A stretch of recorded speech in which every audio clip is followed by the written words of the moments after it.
오늘은 로마서 강의 38번째 교회 밖에서 복음이라는 제목으로 말씀 나누도록 하겠습니다. 하나님 나라에 이렇게 법칙이 있대요. 높여주시는 분도 하나님이시고 낮춰주시는 분도 하나님이시랍니다. 우리가 높아진다고 해서 높아지는 것도 아니고 또 낮아진다고 낮아지는 것이 아니라 하나님께서 높이시고 하나님께서 강하게 하시고 하나님께서 되게 하시고, 우리 교회나 신앙도 그런 것 같습니다. 역대상 29장 12절 말씀에 이런 말씀이 있습니다. 부와 귀, 여기에서 귀는 명예로 해석해도 괜찮을 것 같아요. 부와 명예가 주께로 말미암고 또는 주는 만물의 주제가 되사 손의 권세와 능력이 있사오니 모든 사람을 크게 하심과 강하게 하심이 주의 손에 있나이다. 모든 사람을 크게 하시는 거, 강하게 하는 게 누구에게 있다고요? 주님의 손에 있답니다. 우리를 크게 하는 것도 강하게 하는 것도 특별히 저는 오늘 이전에 여러분들이 말씀 듣고 말씀 앞에 나갈 때 여러분들을 크게 하시고 또 강하게 하시고 또 부하게 하시고 또 명예롭게 하시는 하나님의 그 놀라운 은혜가 사람으로부터 주어지는 것이 아니라 하나님으로부터 주어지는 이 놀라운 축복이 여러분들에게 주님으로 축원합니다. 그리스도인들 그럴 때 성경에 몇 가지 그리스도인은 이것이다라고 비유되는 것들이 있는데요. 가장 많이 그리고 일반적으로 많이 알려진 것 중에 하나가 그리스도인은 빛이다라고 하는 그런 개념입니다.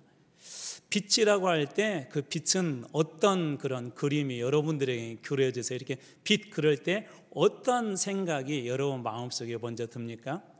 요즘 같은 날에는 이 빛 그러면 좀 따뜻함도 이렇게 느껴지기도 하고 또 캄캄한 그 산속에서 길을 잃어버린 사람에게 저 멀리 보이는 빛은 그렇게 소망의 불빛이 될 것입니다. 그리고 또 이 빛은 아름다운 것들을 이렇게 보게 해주고요. 빛의 가장 강력한 그런 능력과 특징이 있다면 그것은 어두움을 자연스럽게 몰아낸다는 것입니다. 아무리 캄캄한 그런 방이라도 작은 촛불 하나만 켜더라도 그 촛불에서 나오는 빛에 의해서 방 안의 어두움들이 조금씩 사라지기 시작하죠. 빛의 크기가 문제가 아니라 빛이라는 존재 자체가 가지고 있는 특성이 그렇게 어둠을 이게 몰아낸다는 것입니다. 그렇기 때문에 하나님께서 우리에게 너희는 세상의 빛이다 그럴 때 세상의 어둠 속에 들어가서 그와 같은 역할을 하도록 우리들에게 사명도 주시고 또 그렇게 살아갈 수 있도록 하나님께서 그런 은혜를 주셨다는 것입니다. 빛의 속성처럼 그렇게 살아가는 것이죠. 그런데 막상 우리 현실에서 그리스도인답게 또 빛처럼 살아간다는 것은 쉽지가 않은 것 같습니다. 때로는 정말 그렇게 살아보려고 할 때 모욕을 당하기도 하고 또 멸시를 당하기도 하고 또 천대를 받기도 합니다. 심지어 원수가 생기기도 하고요, 박해를 받기도 합니다. 오늘 본문의 말씀은 한번 이런 부분들을 우리들로 생각하고 고민하고 묵상하게 하는 게 오늘 본문의 말씀입니다. 지난 시간에도 이 로마서 전체에 대한 이야기를 했었는데 한 번 더 소개할 필요가 있을 것 같습니다. 로마서는 크게 두 부분으로 나뉜다고 그랬어요. 1장에서 11장까지는 교리예요. 쉽게 말하면 이론입니다. 교리. 가장 중요한 게 이신칭의라고 그랬죠. 그리고 이제 12장부터 16장까지는 실천편이에요. 믿음으로 의롭게 된 사람은 그러면 어떻게 살아야 될까? 그 시작이 12장인데 12장 1절과 2절은 12장에서 16장까지 모든 핵심적인 메시지가 그 속에 들어있어요. 그게 핵심이라고 보시면 돼요. 그리고 3절에서부터 우리 13절까지는 교회 안에서 그러면 믿음으로 의롭게 된 사람들이 신앙생활을 어떻게 해야 될까를 요약해 놓은 것이라고 보시면 되고요. 그리고 오늘 우리가 나누게 될 14절에서 21절은 이제 교회 밖에서 그러면 그리스도인으로서 세상의 빛으로서 어떻게 살아가야 할까를 저희들에게 알려주는 일종의 핵심 지침서라고 보시면 됩니다.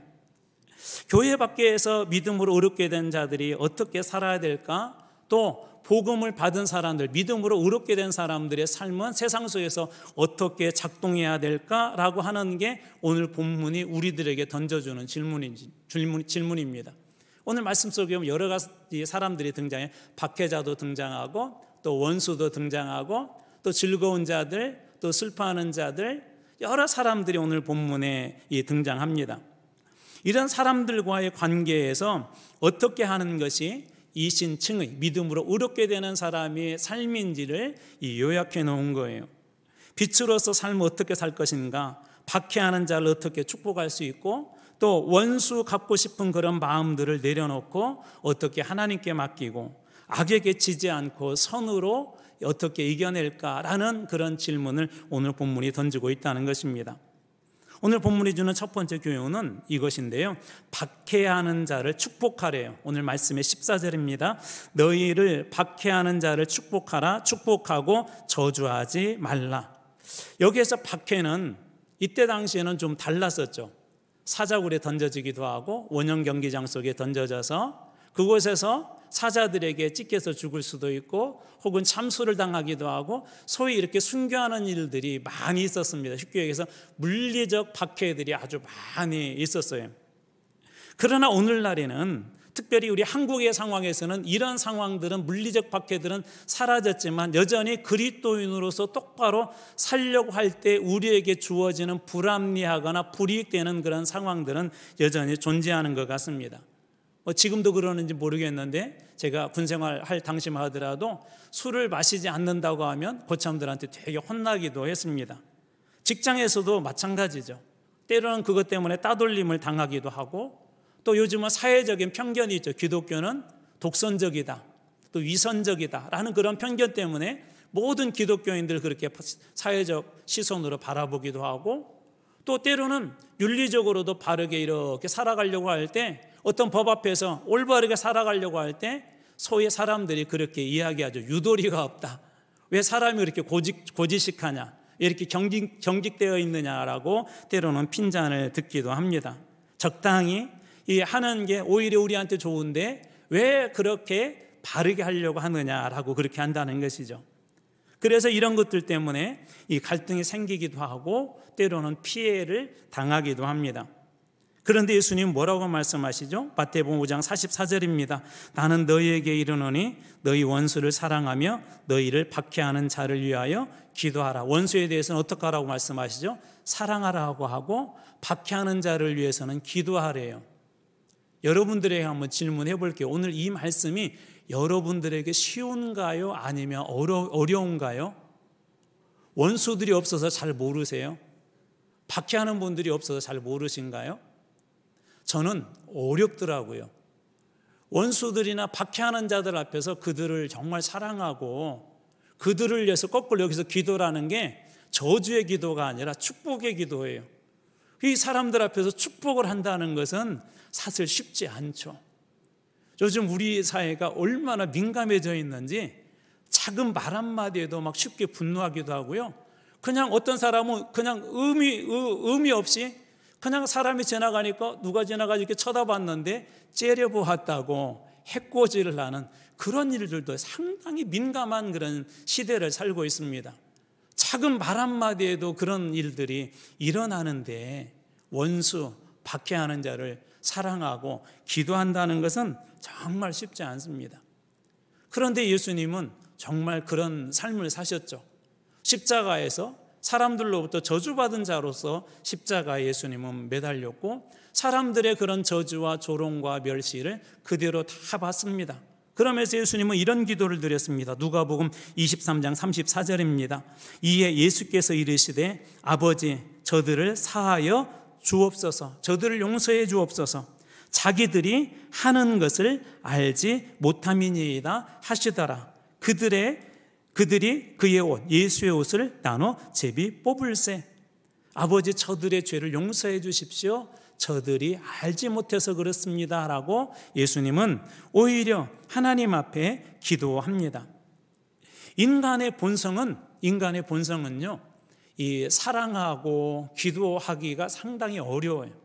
우리의 본성은요, 저주하고 손가락질하고 비난하는 게 훨씬 더 쉽습니다. 훨씬 더 그것들이 아주 쉽다는 거예요. 본성으로서는 정말 축복하기가 어렵습니다. 그래서 그러면 우리가 어떻게 오늘 이 말씀을 실천할 수 있을까?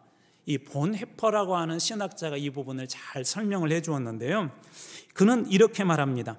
그리스도께서는 원수 사랑의 요구를 우리 자신이 아닌, 잘 들어보세요. 원수 사랑에 대한 그 요구를 우리 자신이 아닌 하나님의 사랑에 기초하도록 했다. 내 자신의 능력이나 어떤 내가 가지고 있는 어떤 특별함으로 그를 사랑한다는 걸 기초하는 것이 아니라 하나님의 사랑에 기초해서 사랑하라고 하셨다는 거예요. 그 다음 들어보십시오. 인간적인 본성으로는 불가능한 일이다. 그렇죠. 본성으로는 불가능한 일이죠. 그렇죠. 원수를 사랑하는 거, 박해하는 자를 위해서 축복기도하는 것은 인간의 본성으로는 불가능한 거예요. 하지만 그리스도의 사랑이 우리 안에 거하면 우리는 그들을 사랑하고 축복할 수 있다. 언제 그렇게 할 수 있다고요? 그리스도의 사랑이 우리 안에 거하게 되면 여러분 지갑에 돈이 많을 때, 물론 다 대부분은 그렇진 않아요.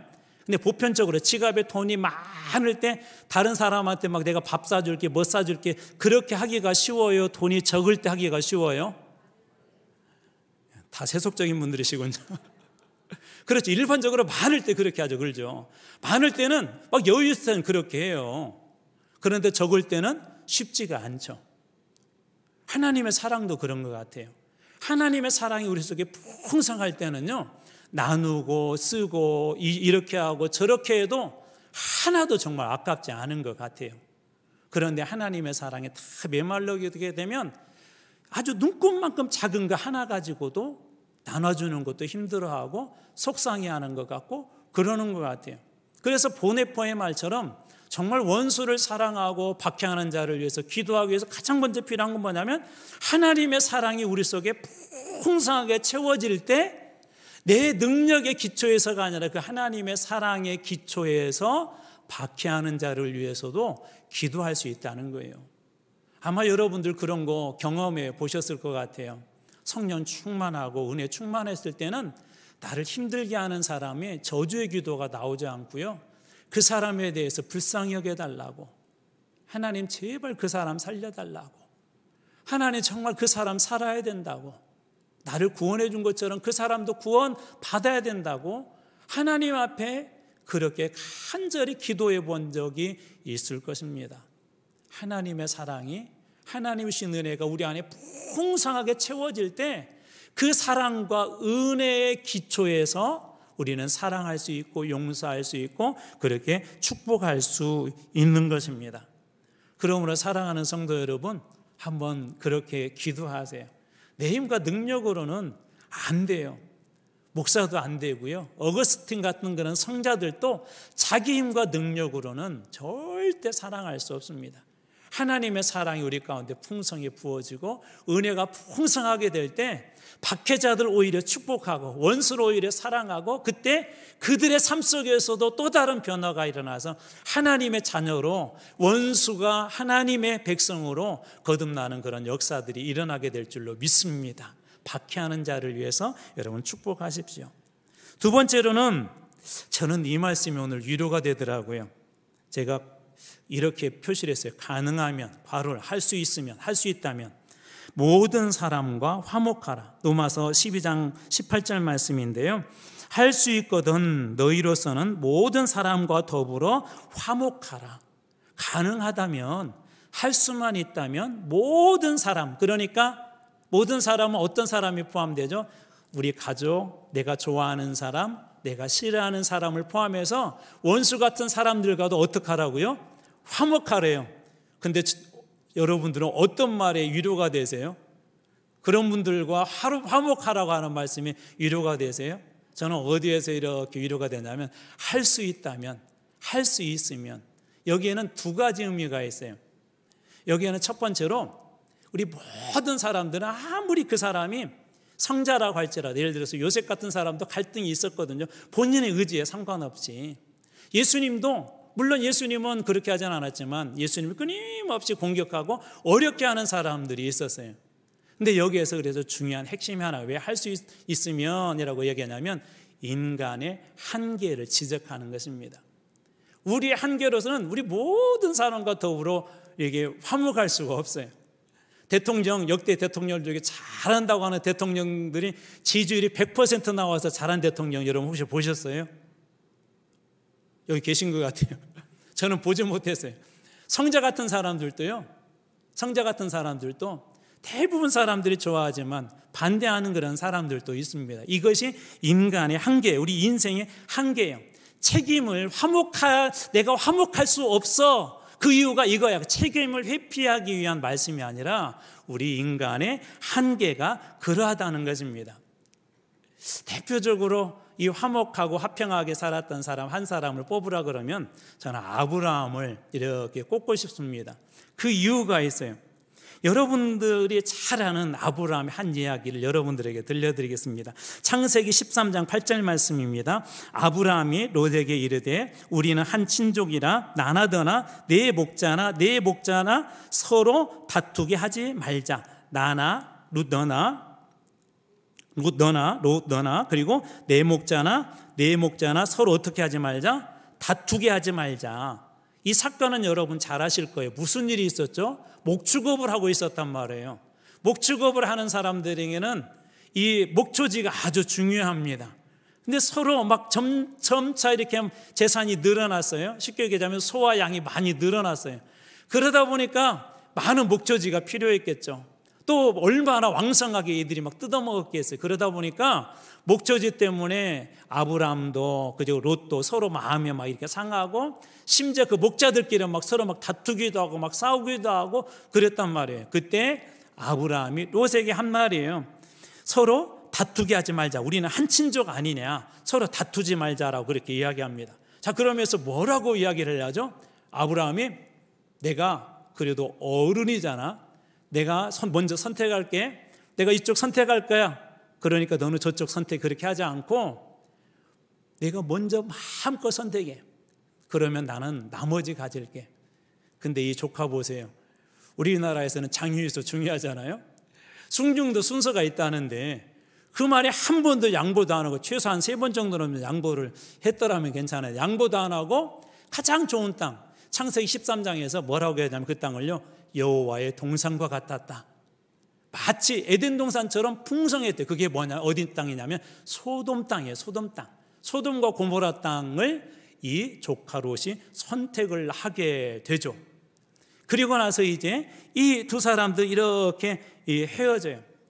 그리고 14장에 가서 무슨 일이 있었냐면 이 조카 롯이 그만 잡혀가게 돼요. 이웃나라 연합군이 그 땅에 쳐들어와 가지고는 이 롯과 모든 재산들을 다 빼앗아 갔다는 그런 이야기를 듣습니다. 자, 여러분들이 이제 아브라함이라고 한번 상상을 해보세요. 여러분이 아브라함이에요. 여러분들이 세상에 말해 그 조카가 돼가지고 그럴 때 먼저 선택하세요. 그리고 제가 선택하겠습니다. 한 번이라도 그렇게라도 양보하고 거절했으면 좀 괜찮을 텐데 그런 것도 없이 그냥 먼저 말하자마자 그냥 끝나기 전에 좋은 땅을 싹 가져갔다고 한번 생각해봐요. 그리고 나서 그 땅으로 갔는데 14장에서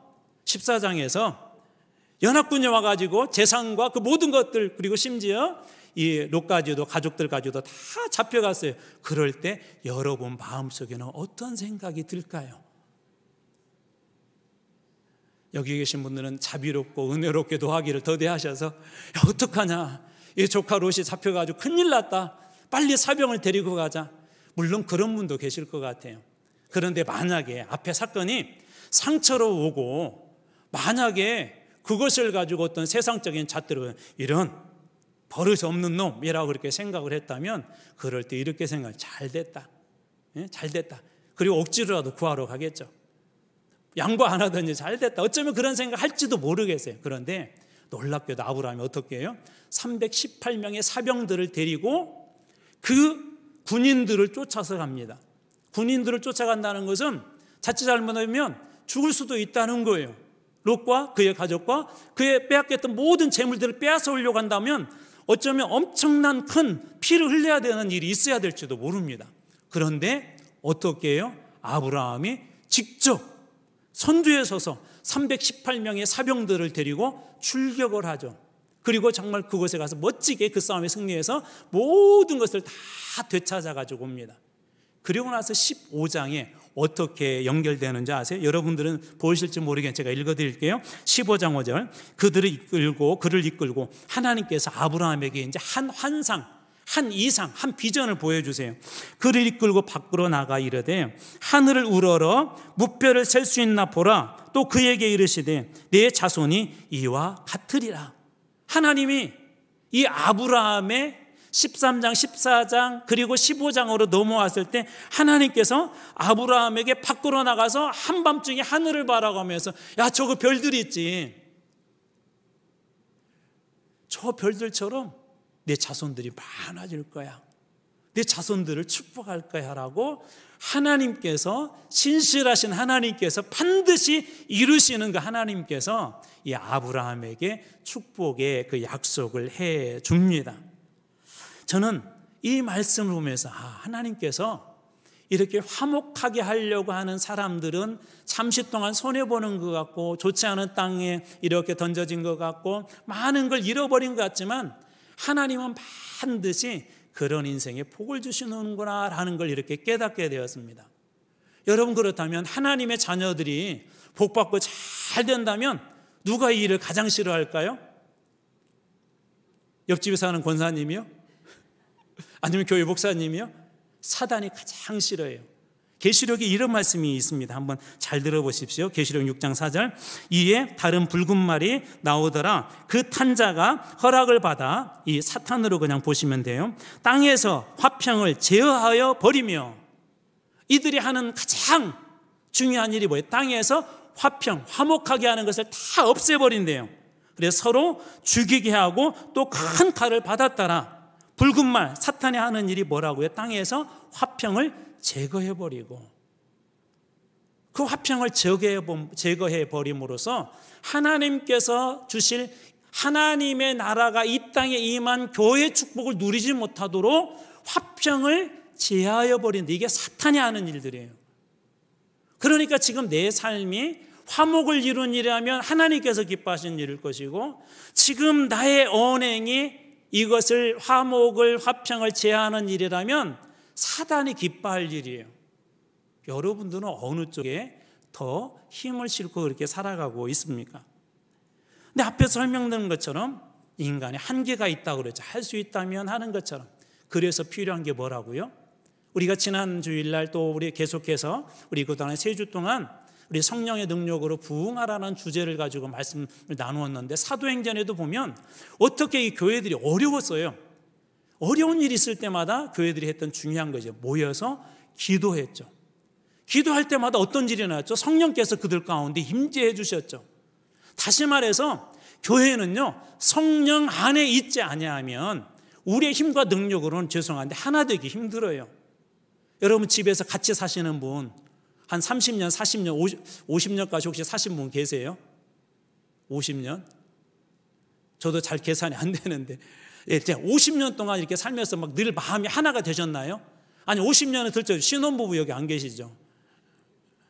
한 두세 달 이렇게 산 신혼부부가 있다고 한번 상상해요. 두세 달 동안 마음이 늘 맞던가요? 그렇게 사랑하고 좋아해도 한 집안에서 한 입을 덮고 살아도요, 마음이 하나 된다는 게 쉽지가 않아요.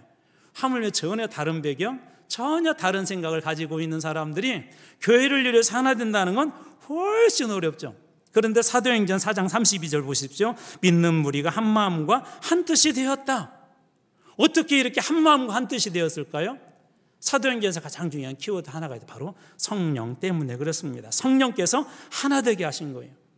그래서 사도 바울은 종종 이런 성령이 하나 되게 하신 것을 힘써 지켜라. 성령이 하나 되게 하신 그 화목을 힘써 지켜라. 왜 그렇다고요? 그 화목을 통해서 하나님께서 우리를 복되게 하시기 때문에 그렇습니다. 우리는 화목과 평화와 화평에 대한 이야기를 할 때마다 성 프란체스코의 주여 나를 평화의 도구로서 주소서라고 하는 그런 찬송을 기억해냅니다. 이게 왜 이런 기도문이 생기고 왜 이런 기도를 통해서 찬송을 하고 이 기도를 사람들이 부를 때마다 감동을 받는 것일까요? 그만큼 우리는 하나님 앞에 기도하고 성령의 도움이 없으면 평화를 위해서, 화평을 위해서, 화목을 위해서 쓰임받기 어려운 존재이기 때문에 그렇습니다. 여러분들이 언제 낮아진 걸 경험하셨나요? 언제 다른 사람들을 이렇게 긍휼히 여기고 그 사람을 마음속에 품고 예수님처럼 그렇게 눈물을 흘리셨나요?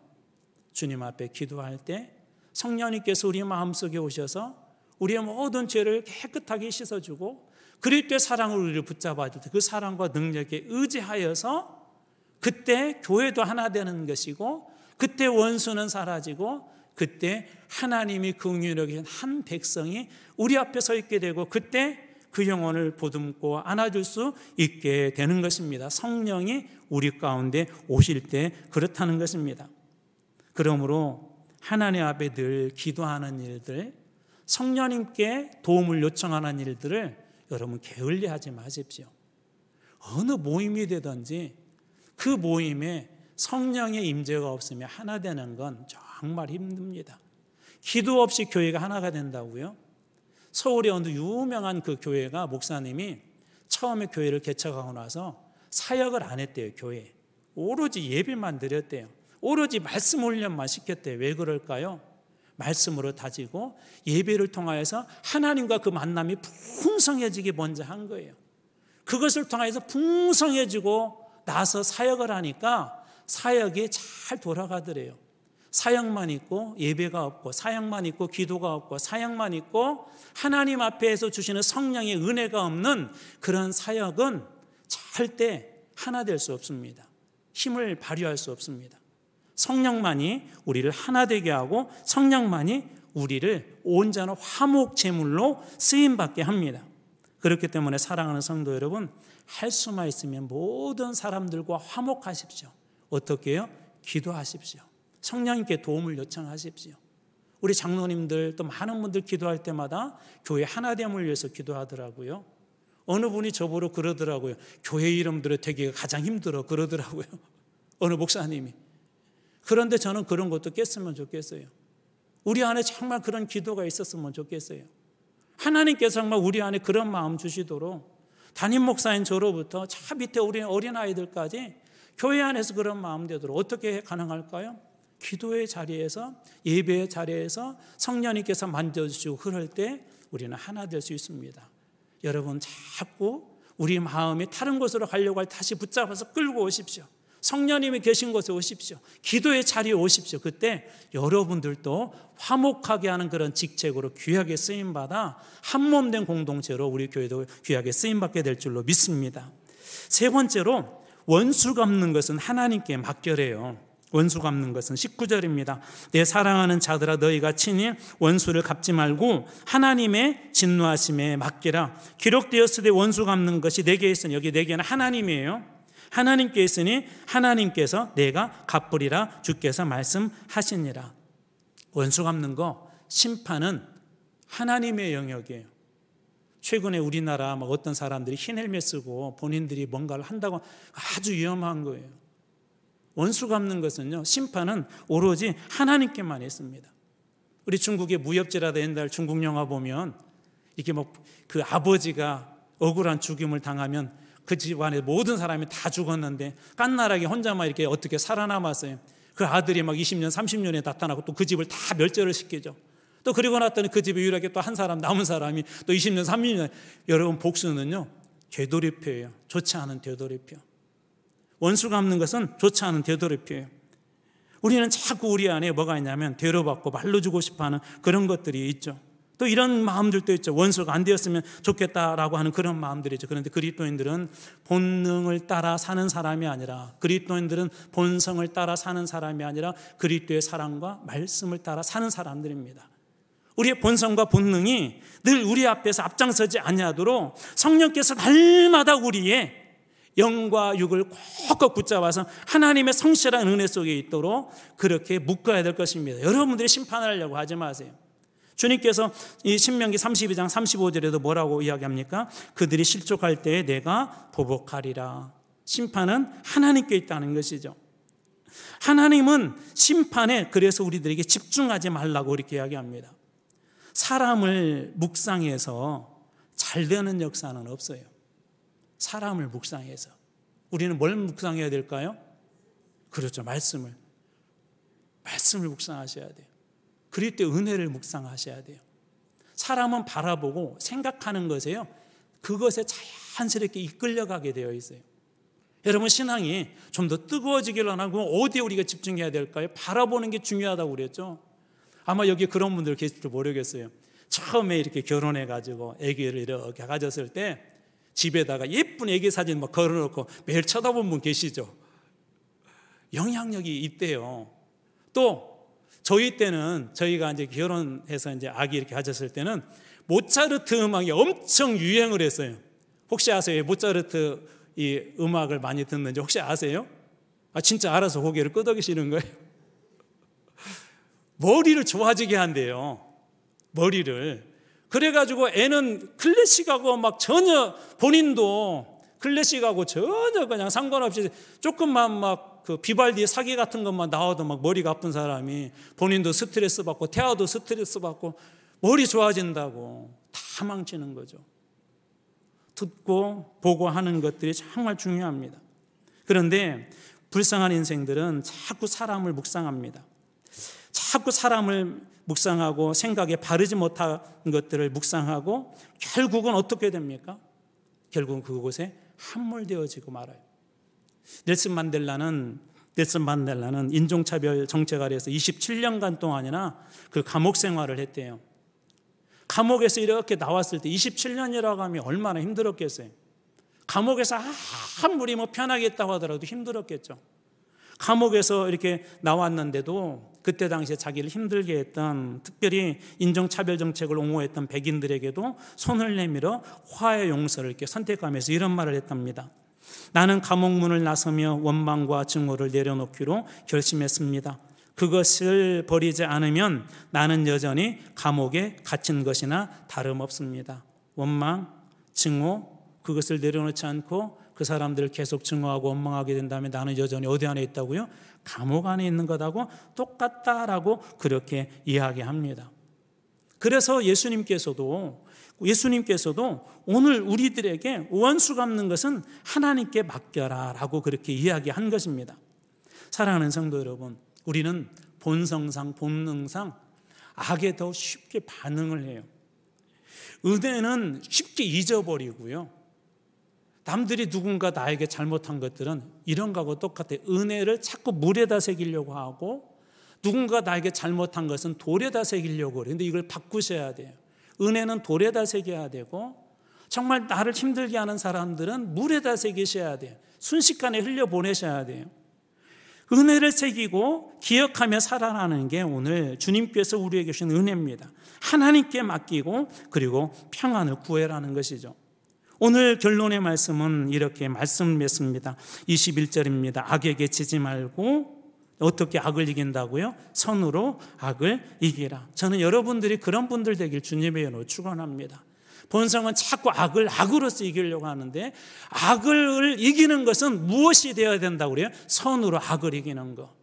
히브리에서 이게 선이라는 토부라는 말인데, 하나님의 가장 중요한 속성이 토부, 선이에요. 다시 말해서 하나님이 주셨던 하나님의 형상, 그 마음으로 악하고 싸워라는 거예요. 악을 악으로 싸워서 이기는 사람이 아니라 하나님께서 주셨던 그 참 형상, 그 선으로 악을 이겨내는 사람.